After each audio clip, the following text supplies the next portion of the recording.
বিশ্বনবী মুহাম্মদ রাসূলুল্লাহ কোরআন যেন প্রচার করতে না পারে, এই জন্য কাফেররা সবাই মিলে সিদ্ধান্ত নিল মুহাম্মদ যেখানেই কোরআন প্রচার করতে যাবে ওই জায়গায় আমাদের বাধা দেয়া লাগবে।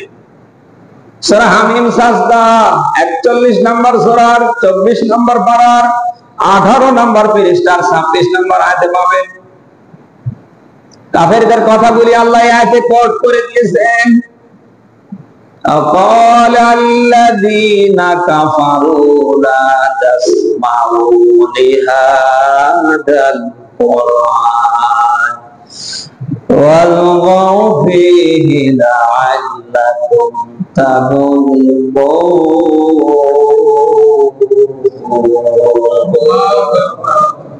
ওই সময় কাফেররা বলতো লা তাসমাউ লিহাযাল কুরআন, এই কোরআন তোমরা শ্রবণ করো না, বরং মুহাম্মদ যেখানেই কোরআন শোনানোর ব্যবস্থা করবে, মুহাম্মদ যেখানেই কোরআন প্রচার করবে সেই জায়গায় তোমরা হট্টগোল বাঁধিয়ে গন্ডগোল করে 144 ধারা জারি করে তোমরা বিজয়ী হবে। হজ্জের মৌসুমে বিভিন্ন দেশ থেকে মানুষগুলো যখন মক্কায় ঢুকে পড়তো, এই কাফেররা বিশ্ব নবী মুহাম্মদ রাসূলুল্লাহকে নিয়ে অপপ্রচার চালাতো। আব্দুল্লাহর বেটা মুহাম্মদ পাগল, তোমরা এর ধারেও যাবা না। ইতিপূর্বে আমরা দেখেছি ওর কাছে যেই যায় সেই পাগল হয়ে ফিরে যায়। বিভিন্ন দেশ থেকে হজ্জের মৌসুমে লোকজন কাবায় মক্কায় ঢোকার সঙ্গে সঙ্গে কাফেররা এই মন্ত্রটা শুনিয়ে দিত, তোমরা মুহাম্মদের নিকটবর্তী হবা না, কারণ ও পাগল, আর ওর কাছে যেই যায় সে পাগল হয়ে যায়।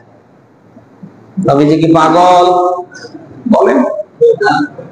নবীজি যেন মন খারাপ না করে, যেন সূরা কলামের প্রথম থেকে কয়েকটা আয়াত আল্লাহ নাযিল করে দিয়েছেন। নুল কলামি ওয়া মা ইয়াসতুরুন মা আনতা বিনি'মাতি রাব্বিকা বিমাজনুন। আল্লাহ পাক বলেন কলমের কসম, যা দিয়ে লেখা হয় তার নাম কি? আল্লাহ বলেন কলমের কসম, আমা আনতা বিনি'মাতি রাব্বিকা বিমাজনুন, হে নবী আপনার রবের অনুগ্রহের কসম আপনি পাগল নন। যারা আপনাকে পাগল বলে, গণক বলে, জাদুকর বলে, যারা আপনাকে নিয়ে মিথ্যাচার করে, হে নবী ওরা পাগল। কে বলছেন? নবীজি যেন কোরআনের প্রসার করতে না পারে, এই জন্য কাফেররা চতুর্দিকে অ্যালার্ট ছিল। রাসূল যেখানেই কোরআন প্রচার করা শুরু করত সেই জায়গায় কাফেররা 144 ধারা জারি করে বন্ধ করে দিত, যেটা আমরা এই 1.5 দশকে দেখেছি। এই বাংলাদেশে কত হুজুর আছে, সব হুজুরের মাহফিলে 44 ধারা জারি হয়নি। হাতে গোনা কয়েকজন হুজুরের মাহফিলে আমরা দেখেছি 44 ধারা একটার পর একটা জারি হচ্ছে। বলেন না কেন? বাস্তবতার কথা বলছি। এখনো 24 পরবর্তী এই বাংলাদেশে অনেক জায়গায় আমাদের মাহফিলের অনুমতি দেয়া হচ্ছে না। এই বলে কি হুজুর তো অমুক দলের বড়া। আরে ভাই এগুলি তো 24-এর আগে ছিল, 24 পরবর্তী বাংলাদেশে যদি আবার ওই রকম শুরু হয় কেমন লাগে বলেন তো? গণতান্ত্রিক দিক থেকে দেশের নাগরিক আপনিও আমিও, আপনি আপনার মতো করে সব বলতে পারবেন, করতে পারবেন, অসুবিধা নেই। আমি কোরআন হাদিস পড়ে বলতে পারবো না, তো মেনে নেওয়া যায় না। বলেন আপনি সব বলতে পারেন, অসুবিধা নেই, আপনি সব করছেন, কোনো অসুবিধা নেই। আমি হুজুর কোরআন হাদিস পড়ার পরে বলতে পারি না, বলতে গেলেই আমারে আখ্যা দেয়া হয় এটা জামাত, এটা শিবির, এটা জামাতের পড়া। আমার গায়ে কি জামাত লেখা আছে? বলেন না কেন? আল্লাহ তার রসুলের কথা বলতেই যদি আপনি আমার জামাতের প্রোডাক্ট বলে আখ্যা দেন, শিবিরের প্রোডাক্ট বলে আখ্যা দেন, অসুবিধা নেই। লক্ষ লক্ষ কোটি কোটি বার আপনার কথা শুনতে রাজি, আল্লাহ এবং রসুলের কথা 100 পরিমাণ বন্ধ করতে রাজি না। ডাকসুর নির্বাচন হয়েছে ঢাকা বিশ্ববিদ্যালয়ে, আপনারা দেখেছেন। সবার পরিচিত একজন নেতা, নাম বলছি না, নাম বললে সবাই জানবেন, এরপরেই সমালোচনা শুরু হয়ে যাবে। মিডিয়ায় এসে বলল জামাতে ইসলামের লোকজন আওয়ামী লীগের সাথে আঘাত করে ছাত্র দলের সব ছাত্রলীগের সব ভোট গুলি দিয়ে ওরা ওদের প্যানেলকে জয়যুক্ত করেছে। একই কোন পাগল বিশ্বাস করে? 24 পরবর্তী বাংলাদেশে এগুলি কি আজও মানায়? বলেন। আমরা তো এর আগে হাসিনার সময়ে স্লোগান শুনেছি, জামাত শিবির রাজাকার। এই মুহূর্তে বাংলা স্যার, ওদের তো জিকির ছিল এটা, ওরা কথা বলাই শুরু করতো এটা দিয়ে, কথাও শেষ করতো এটা দিয়ে। বলেন না কেন? ওদের পুঁজি এটা ছিল না? 24 পরবর্তী বাংলাদেশে এখনো যদি আপনি ওই ট্যাগ দেওয়া শুরু করেন, তাহলে আপনার মাথায় কিছু আছে। আরে ভাই, গণতান্ত্রিক দিক থেকে আপনি সব করতে পারেন, অসুবিধা নেই। আমরা করতে গেলেই আমাদেরকে টেক দেন জামাত শিবির, ওরা রাজাকার, পাকিস্তানি, এটা সেটা।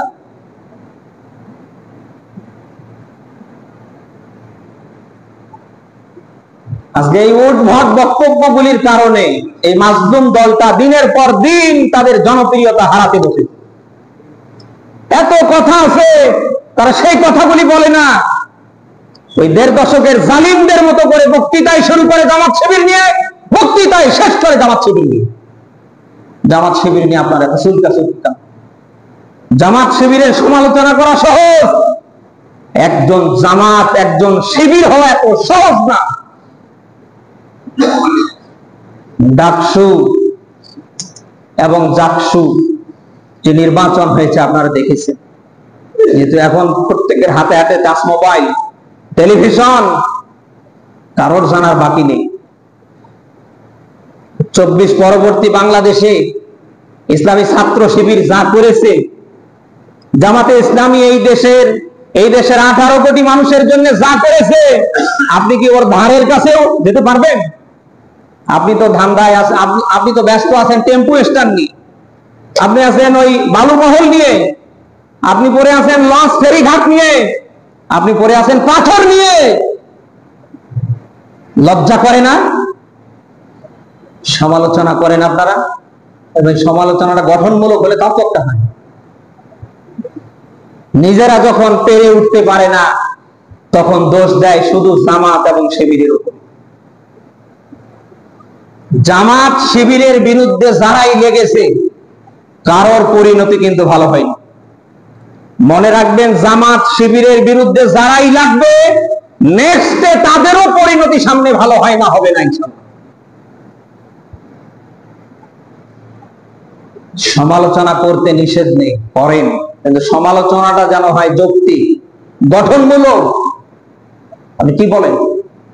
বাংলায় একটা প্রবাদ বাক্য করেছি না, পাগলে কিনা বলে ছাগলে কিনা, এরকম তো তাই হইল। জামাত শিবিরের উপরে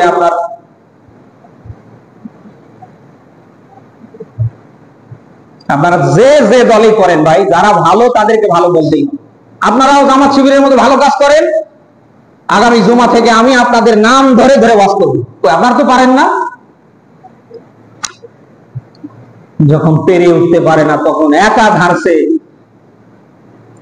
হয়তো আমার এই আলোচনার পরে নামাজ শেষ হবার পর পর থেকেই সমালোচনা শুরু হবে। সমালোচনা করে লাভ নেই।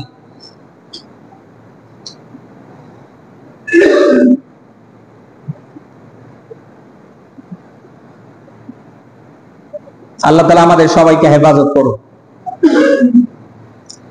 বেরামপুর মাসে আমি যে কথাই ছিলাম, নবীজি যেন আল্লাহর কোরআনের বর্ষার করতে না পারে, এজন্য কাফেররা 44 ধারা জারি দিত। 24 পরবর্তী বাংলাদেশে আজও যারা কোরআনের প্রসারের অনুষ্ঠানগুলিতে 44 ধারা দেবার চেষ্টা করে, বোঝা লাগবে ওরা আর এরা সবাই এক। রাসূলের কোরআন প্রচারের অনুষ্ঠানগুলিতে 44 ধারা জারি করে দেওয়ার পরেও তারা সফল হয়নি, বরং মহান আল্লাহ তাদের ব্যর্থ করে দিয়েছে। বিশ্ব নবী মুহাম্মদ রাসূলুল্লাহকে আল্লাহ সফল করে দিয়েছে। কোরআনের প্রচার যারা যেখান থেকে করেছে, আপনি যতই তাদের ব্যর্থ করার চেষ্টা করেন, তারা ব্যর্থ পায় না, বরং মহান আল্লাহ আপনাদেরকেই ব্যর্থ করে দেবে। কোরআনের কথা যারা যেখান থেকে বলছে, এদেরকে আজ না হোক কাল, টুডে এন্ড টুমরো আল্লাহ সফল করে দেবে। কাফেররা ওই সময় কোনভাবে যখন বিশ্ব নবী মুহাম্মদ রাসূলুল্লাহর কোরআন প্রসার ঠেকাতে পারে না, তারা সবাই মিলে সিদ্ধান্ত নিল মুহাম্মাদের সাথে বসা যাক। এক টেবিলে তারা বসে পড়ল। এক পর্যায়ে বলা শুরু করলো, মুহাম্মদ, তুমি যদি মক্কার সবচেয়ে সুন্দরী নারী চাও, তোমারে দায় দেয়া হবে। মক্কার সবচেয়ে বড় বাড়ি চাও, তোমারে দেয়া হবে। তুমি যদি মক্কার বাদশাহী চাও, তোমারে তাও দেয়া হবে। শর্ত, তুমি কোরআনের প্রচার করতে পারবে না।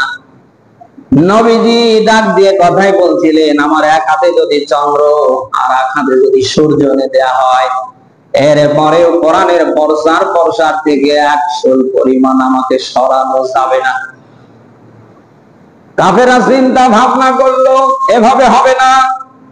দারুন নাদওয়ার পার্লামেন্টে তারা বসে সিদ্ধান্ত নিল, মুহাম্মদকে কে হত্যা করতে পারবে, তাকে 100 লাল পুরস্কার দেয়া হবে। কারোর হাত ওঠে না, ওমর হাত তুলে ফেললেন। বিশাল বড় নাঙ্গা তরবারি নিয়ে নবীজিকে হত্যার উদ্দেশ্যে ওমর বের হয়ে গেলেন। সবশেষে রাসূলের পায়ে তরবারি রেখে কালমা পড়ে ওমর মুসলমান হয়ে গেলেন। কাফেররা এই কথা শোনার পরে পাগলের মতো হয়ে গেল, করলাম কি আর হয়ে গেল কি। ওরা আবার সবাই মিলে পার্লামেন্টে দারুন নাদওয়ায় আবার বসে পড়লো। সবাই মিলে সিদ্ধান্ত নিল, না আর এভাবে মুহাম্মাদের কাছে কাউকে পাঠিয়ে দিয়ে কাজ হবে না। কারণ ওই এমন জাতের জাত, যারে পাঠায় সে ওর দলভুক্ত হয়ে যায় না, এভাবে আর লোক পাঠিয়ে হবে না। এবার তারা 12টা গোত্র থেকে 12 জন লিডার নিয়ে ফেললো। প্রত্যেকের হাতে হাতে তরবারি। সবাই মিলে সিদ্ধান্ত নিল, তরবারি নিয়ে মুহাম্মাদের বাড়ি আমরা ঘেরাও করবো রাতের বেলায়। মুহাম্মদ যখনই বের হবে, অতর্কিত আক্রমণ চালিয়ে মুহাম্মাদকে আমরা দুনিয়া থেকে বিদায় করব। এক পর্যায়ে কাফেররা বিশ্বনবী মুহাম্মদ রাসূলুল্লাহর বাড়ি ঘেরাও করলেন। আল্লাহ তাআলা নবীজিকে ডাক দিয়ে বললেন, হে রাসূল, তাড়াতাড়ি ওঠেন, মদিনায় চলেন। কাফেররা চতুর্দিকে দাঁড়ালো, যে কোনো মুহূর্তে আপনাকে তারা অ্যাটাক করতে পারে, অতএব তাড়াতাড়ি ওঠেন, মদিনায় চলেন। বিশ্বনবী প্রস্তুতি নিচ্ছেন। হযরত আলী রাদিয়াল্লাহু তাআলা আনহুকে ডাক দিয়া বলেন, আলী, আমার বিছানায় শুয়ে পড়ো, আমি মদিনায় চললাম। আল্লাহ তাআলা ডাক দিয়া বললেন, হে নবী, এভাবে বের হলে হবে না। আপনি হাতে এক মুষ্টি বালি নেন, এই বালিগুলি কাফেরদের দিকে ছেড়ে দেওয়ার দায়িত্ব আপনার। আর এই বালিগুলি প্রত্যেকটা কাফেরের চোখে পৌঁছাই দিয়ে তাদের চোখে জ্বালা যন্ত্রণা সৃষ্টির দায়িত্ব আমি আল্লাহর। ওয়ামা রামাইতা ইয রামাইতা ওয়ালাকিন্নাল্লাহ মুহাররামা। বলেন আল্লাহু আকবার। আল্লাহ তাআলা পরবর্তীতে নবীজিকে ডাক দিয়ে বললেন, এ নবী, আপনি তো শুধু বালি নিক্ষেপ করেছেন, আর এটা পৌঁছায় দেওয়ার দায়িত্ব আমার কুদরত গ্রহণ করেছে। কাফেররা যখন চোখ নিয়ে ব্যস্ত, এই সময় বিশ্ব নবী মুহাম্মদ রাসূলুল্লাহকে আল্লাহ তাআলা আস্তে করে বের করে দিলেন। নবীজি আস্তে করে আবু বকরের বাড়িতে গিয়ে দরজায় নক দিলেন।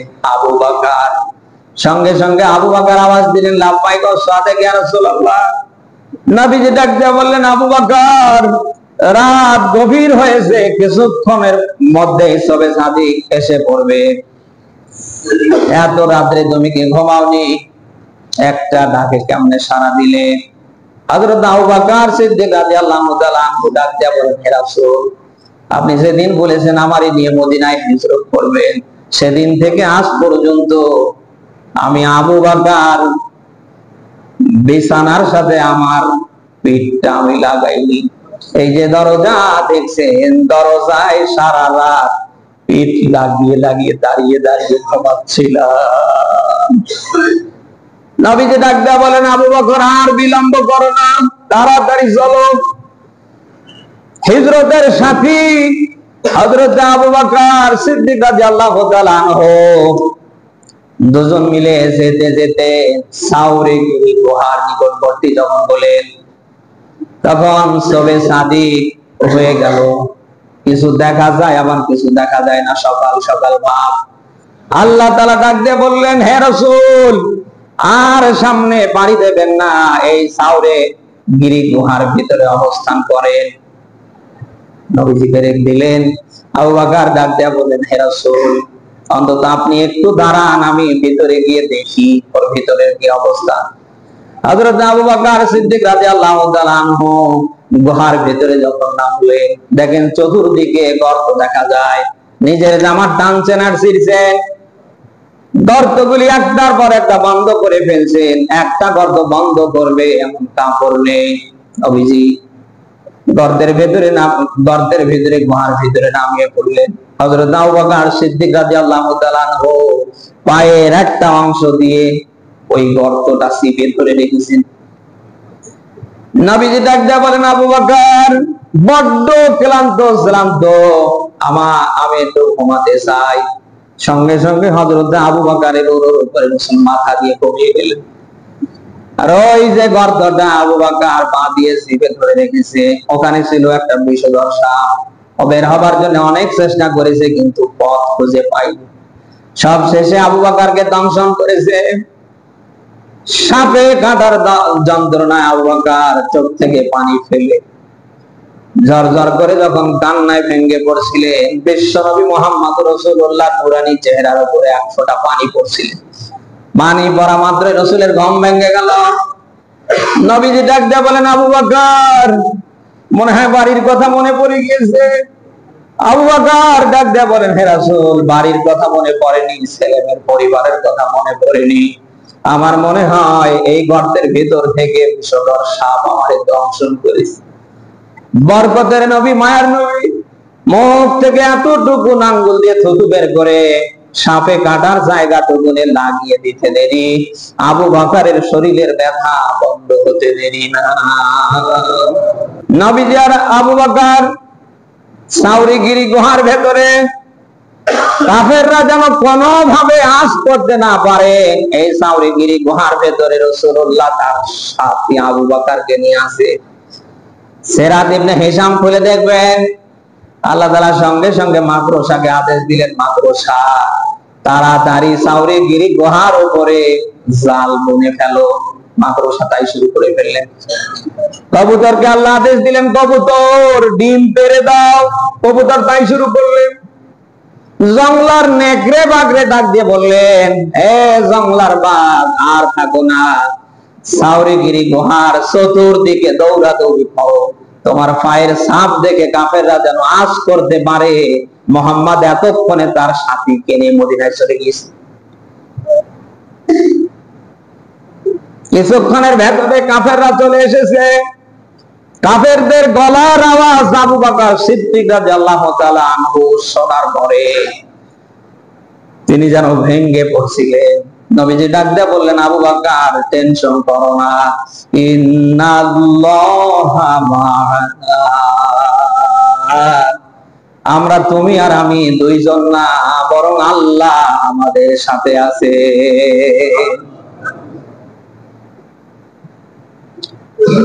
ইন্না রাব্বি সায়াহদিন, অবশ্যই আল্লাহ খুব তাড়াতাড়ি মদিনায় যাবার একটা রাস্তা আমাদের জন্য বের করে দিবে। সুবহানাল্লাহ। মক্কার কাফেররা সর্বাত্মক প্রচেষ্টা চালিয়েছিল রাসূলকে তারা দুনিয়া থেকে বিদায় করবে, পেরেছে? বলেন পেরেছে? সব শেষে আল্লাহ তাআলা রাসূলকে মদিনায় পৌঁছে দিয়েছে।